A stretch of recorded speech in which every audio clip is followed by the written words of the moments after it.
This is how to show you how to do the purl cast on. I already put my slip knot on the first peg, and then I'm going to take my working yarn and bring it back around in front. Now this is going to be a little tricky to do on the first peg because it's going to make the loop kind of loose, but we're going to go through the loop we have, grab our working yarn by turning our hook up to make a new loop.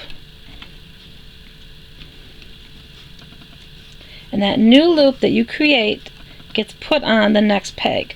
But before you do that, I want you to take your working yarn and put it behind the next peg. It's important to do that because you need it to come in front. So then place your new loop on, give your working yarn a little tug.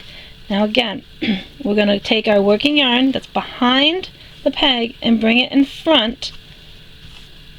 Go through the loop we have on the peg, grab our working yarn, turning our loop, or turning our tool to give us a new loop. Once you have that new loop, take your working yarn, place it behind the next peg, and place the loop on that new peg, and give it just a gentle tug. Again, we're going to take the working yarn that's behind the peg, bring it around in front, and under this loop, turn the hook so you can get yourself a new loop right here.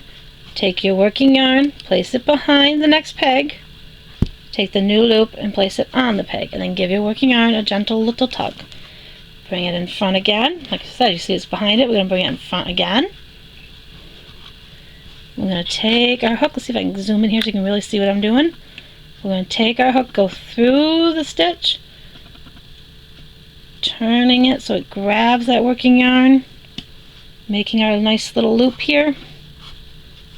The working yarn goes behind the next peg, and the new loop goes on the peg with a gentle little tug. So that's how you do the purl cast on. I'm going to work a few more rows down just so you can see how the edging of it looks. This is what the purl edging looks like. Again, I just did E-wrap for the sample, but again, you get just a nice little edge so it doesn't mess up your project too much, and again, it's a great cast on for doing one peg at a time.